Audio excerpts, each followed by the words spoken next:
ভিডিওতে আমরা 100টা ওয়েল খনন করতে চলেছি। ও জল জল ও মাই গড! তোমরা দেখতে পাচ্ছ কেনিয়ার একটা ছোট্ট গ্রামের লোকেরা জলের সরবরাহ পেল, তাও আবার মাত্র 1 সেকেন্ডের মধ্যে। একটা হয়ে গেছে, আরো 99টা ওয়েল খনন করা বাকি আছে। তোমাদের এই ভিডিওটা দারুণ লাগবে। এই 100টা ওয়েল মিলিয়ে 500,000-এরও বেশি মানুষকে পরিশ্রুত পানীয় জল সরবরাহ করতে চলেছে। তারপর আমরা কেনিয়ার এই অংশে বেশ কিছু ওয়েল খনন করবার পরে আমরা কিছুটা দক্ষিণে নেইরির স্কুলগুলোতে গেলাম, আর অবশ্যই বলবো তারা আমাদের দেখে খুব খুশি হয়েছিল। তোমরা সবাই কেমন আছো? আমি এতটা আশাই করিনি। সবাইকে স্বাগত জানানোর জন্য ধন্যবাদ। আমি বুঝতে পারছি না কি করে রিঅ্যাক্ট করব। তোমাদের সকলকে ধন্যবাদ জানাই। আমরা আসার জন্য এই গ্রামে একটা ওয়েলকাম সেরিমনি হয়ে গেল, আর নোলান তার মধ্যে অংশ নিয়ে নিল। তার মধ্যে নোলানকে দেখতে সবথেকে অকওয়ার্ড লাগছে, আর এগুলো দেখতে আমার খুবই ভালো লাগছে। আর যখন আমরা স্কুলগুলো ঘুরে দেখলাম, দেখো একজন গেস্ট এসেছে। কেমন আছো তোমরা? তোমাদের সব ঠিকঠাক চলছে তো? তোমরা সবাই ভালো থেকো। একজন টিচার আমাদের দেখালো কিভাবে সবাই জল আনে। সেটা এই নদীটা থেকে, যার জল খাবার একদমই উপযুক্ত নয়। এখান থেকেই ছাত্রছাত্রীরা জল খায়। হ্যাঁ এটা তো পাগলামি। হ্যাঁ, আপনি জানেন স্টুডেন্টদের ডায়রিয়া, টাইফয়েড, নানা রকম ইনফেকশন হতে থাকে, কারণ আমরা এই জল ব্যবহার করে থাকি। তাই আমরা ওদের যতটা সম্ভব চেষ্টা করি যত্নে রাখার, কিন্তু আপনারা দেখতেই পাচ্ছেন যে কি অবস্থা। কিন্তু জীবনে বাঁচার জন্য জল তো লাগেই। এই পরিস্থিতিটা দেখে আমাদের খুবই খারাপ লাগলো। এই অস্বাস্থ্যকর জল খাওয়ার ফলে বাচ্চাদের জীবন ঝুঁকিপূর্ণ হয়ে যায় এবং কখনো কখনো সংক্ষিপ্ত হয়ে পড়ে। কিন্তু অন্তত এই গ্রামের জন্য আমরা এই পরিস্থিতিটাকে বদলাতে চলেছি। আমার মনে হয় না এটা আমার মাথায় ফিট হবে। আমার মাথাটা অনেক বড়। দেখা যাক আমরা জল খুঁজে পাই কিনা। ও ও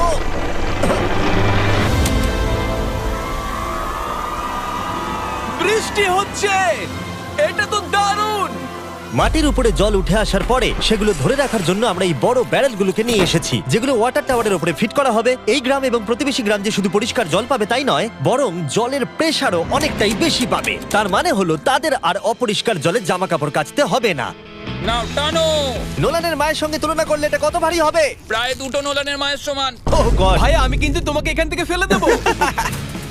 ঠিক আছে, হয়ে গেছে। হ্যাঁ, রেখে দাও। আমরা কেনিয়াতে আরো 20টা ওয়েল খনন করলাম, আর সেটা করবার পরে আরে এখানে তো আরেকটা ওয়েল হয়ে গেছে। চিন্তা করো না, আমার আরেকটা জুতোতে আরো বেশি জল আছে। আর এটা দেখাবো আমরা প্রথম 29টা ওয়েল কিভাবে খনন করলাম। আমরা একটা বড় ড্রিল মেশিন দিয়ে মাটির গভীরে কয়েকশো ফুট নিচ অব্দি খনন করলাম, আর একটা পরিশ্রুত পানীয় জলের বিশাল উৎসের সাথে জুড়ে দিলাম। তারপরে আমরা পাইপের সাথে এটাকে জুড়ে দিলাম, যাতে আফ্রিকার সবাই এই জল খেতে পারে আর সেটা তুলতে পারে ঠিক এই রকম ভাবে। দেখা যাক এটা কিরকম খেতে। জলের মতোই। এই 5 গ্যালনের ড্রামটা ভরতে আমার 1 মিনিট সময় লাগলো। এখান থেকে একদিনে কত জল তোলা যেতে পারে? একদিনে প্রায় 3600 গ্যালন জল। এই ওয়েলটা এই গ্রামের শুধুমাত্র 400 বাচ্চার জন্যই নয়, বরং এই স্কুলের প্রতিবেশী গ্রামগুলোর বাচ্চারাও এই জল ব্যবহার করতে পারবে। আমাদের জল দেওয়ার জন্য থ্যাংক ইউ। হ্যাঁ, থ্যাংক ইউ কি আছে। এটা প্রায় 30 বছর ধরে নাও, অনবরত জল সরবরাহ করবে। আপনারা হয়তো এটা ভাবছেন যে এই বিশাল কর্মকাণ্ডের জন্য গভর্নমেন্টের সাহায্য নেওয়া হয়েছে, কিন্তু এটা সত্যি নয়। এই সমস্যার সমাধান করা সম্ভব হয়েছে কারণ মানবতা সর্বদা পাশে এসে দাঁড়ানোর চেষ্টা করেছে। তোমার সাকসেসের পেছনে রহস্যটা কি? সত্যি বলতে, তুমি যা ভালোবাসো তা সততার সাথে করতে থাকো, আর তুমি বুঝতেও পারবে না সাকসেস কখন চলে এসেছে। দেখো, এটাকে আমি একদম কাছে নিয়ে আসছি। আমাদের দেখতে পাচ্ছো? এটা দারুণ, তাই না? হ্যাঁ। ওপরে তাকাও, দেখো রেকর্ড হচ্ছে। ঠিক আছে, আমি এটাকে আরো কাছে আনছি। এই দেখো। তোমরা নিজেদেরকে দেখতে পাচ্ছ? আমরা এই গ্রামের জন্য ওয়েল খনন করতে সক্ষম হয়েছি, এবং এই গ্রামের জন্য এবং আরো এরকম 12টা গ্রামের জন্য। আর যখন আমাদের ওয়েল খনন করা শেষ হলো, আমরা তো স্কুলগুলোকে কিছু ব্র্যান্ড নিউ কম্পিউটার দিয়ে সাহায্য করার চেষ্টা করলাম। আচ্ছা, ওরা খুশি হবে তো? ওরা খুব Thank you. খুশি হবে, Thank খুব you so খুশি। পরিস্থিতিটা ভালো হয়েছে দেখে ভালো লাগছে। আমরা ক্লাসরুমগুলোকে সাজালাম নতুন ফার্নিচার দিয়ে, নতুন কিছু সেলফ রাখলাম, আর তার সাথে নতুন কিছু বই। সব স্টুডেন্টদের একটা করে সকার বল দিলাম। এটার জন্য ধন্যবাদ। Thank you mister Bisht. আর তাছাড়া প্রত্যেকটা ক্লাসে একটা করে হোয়াইট বোর্ড আর একটা করে প্রজেক্টর দিলাম। তোমাদের এই প্রজেক্টর ভালো লেগেছে? আচ্ছা।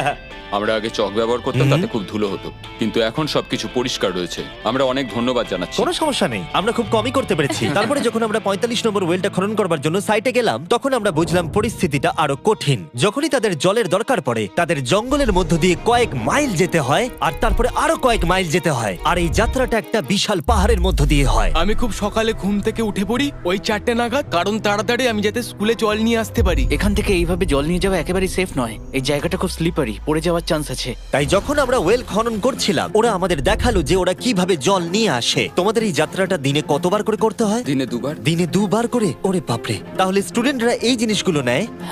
ও গড, 200 জন স্টুডেন্ট রোজ এটা করে। ভাবো এটা কতটা কঠিন। এটা খুবই কঠিন।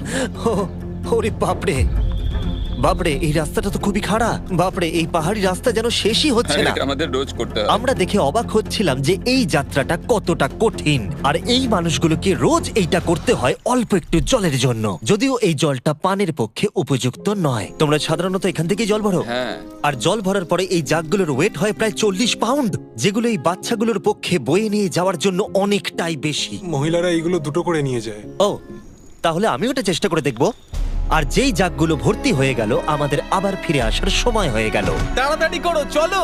আরে এ তো দেখছি একটু ঘামেনি। না না, আমি করব।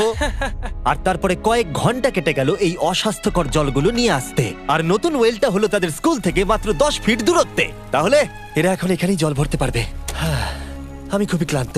আর তারপরে আমরা পরের গ্রামে গেলাম, যেখানে আমরা 46তম ওয়েল খনন করব। কিন্তু সেখানে আমরা সমস্যার মুখে পড়লাম। আমরা দেখতে পেলাম এই গ্রামটা 2 ভাগে বিভক্ত এই বিশাল ভয়ঙ্কর নদীটা দ্বারা। এর জল এখন বেশি মনে হচ্ছে না, কিন্তু যখন বর্ষাকাল আসে তখন জল তীব্র গতিতে আসে আর এই ব্রিজটাকে ভাসিয়ে নিয়ে যায়। আর এই ব্রিজটা এত গুরুত্বপূর্ণ কারণ গ্রামের লোকজন এই দিকে বাস করে আর হসপিটাল বা স্কুল হলো এই দিকে। তাই তাদের অনেকবার দিনের মধ্যে এই ব্রিজটাকে ক্রস করতে হয়। এই ব্রিজটা ভয়ঙ্কর হওয়া সত্ত্বেও এটাই তাদের একমাত্র এই অবলম্বন। নদীর যখন জল বেড়ে যায় তখন এখানকার মানুষ, শিক্ষার্থী এবং পশু পাখিকেও ভাসিয়ে নিয়ে যেতে পারে। এর আগে আমরা এই নদীটা পার করতে গিয়ে 3 জনকে হারিয়েছি। এই প্রাণ চলে যাওয়া অপূরণীয় ক্ষতি এবং তা কখনোই মেনে নেওয়া যায় না। আমরা যেইটা শুনলাম আমরা সিদ্ধান্ত নিলাম আমরা সাহায্য করব। সুতরাং যখন এখানে নতুন ব্রিজ তৈরির কাজ শুরু হলো, যেটা তাদের ওয়েলের কাছে নিয়ে যাবে, তখন আমরা 2000 মাইল পেরিয়ে চলে গেলাম কেনিয়া থেকে জিম্বাবুয়ের উদ্দেশ্যে। আমরা আফ্রিকাতে 1 সপ্তাহেরও বেশি রয়েছি এবং আমাদের আরো ওয়েল খনন করতে হবে। তোমার গা দিয়ে গন্ধ বেরোচ্ছে। এটা অদ্ভুত, কিন্তু আজকে আমি স্নান করেছি। Wow!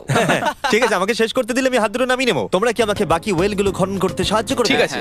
আমাদের প্রথম কাজ ছিল একটা লোকাল হসপিটাল ঘুরে দেখা, যেটার ভীষণভাবে পরিষ্কার পানীয় জলের দরকার ছিল। ভেতরে ঢোকার পর আমরা বুঝতে পারলাম এই গ্রামগুলোর উপরে এই হসপিটালটার প্রভাব কতটা বেশি। এক বছরে এখানে কতগুলো সন্তানের জন্ম হয়? এক মাসে মোটামুটি 50টা বাচ্চা। মানে বছরে 600 জনের জন্ম হয়। ওয়াও! কিন্তু দুর্ভাগ্যবশত অন্তঃসত্ত্বা মহিলাদের পানীয় জল পেতে কয়েক মাইল হেঁটে যাতায়াত করতে হয়, আর তারপরে এই ভারী বাকেটগুলোতে করে জল বয়ে নিয়ে যেতে হয়। যাই হোক, ভালো খবর হলো এটা, আমরা একটা নতুন মডার্ন ওয়েল পাম্প কনস্ট্রাকশন করছি।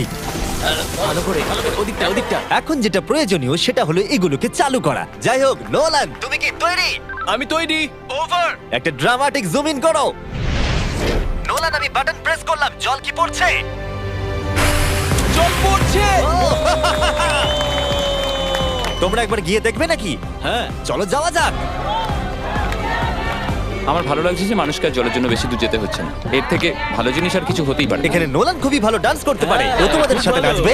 আমাকে সবসময় নাচ করতে কেন বলে? দেখো কি করছে। হে ভগবান, আমি আমি আমি এটা আর দেখতে পাচ্ছি না। পরিশ্রুত পানীয় জলের সরবরাহ নিশ্চিত করে দেখলাম এই গ্রামের অনেক স্টুডেন্টদের যাতায়াত করতে সমস্যা হয়। তাই আমি ডিসাইড করলাম সবাইকে নতুন বাইসাইকেল দেব। আমি জানি এখানে অনেক বাচ্চা আছে, কিন্তু আমাদের কাছে অনেক বাইসাইকেল আছে। পরিষ্কারভাবে বলে দিই আমি সাইকেল চালাতে পারি না। জিমি শুধু সাইকেল বিতরণ করতে পারে। কোনোদিন চালাতেই শিখিনি। চলো তোমাদের নতুন সাইকেলগুলো চালাও দেখি। 3, 2, 1, চলো।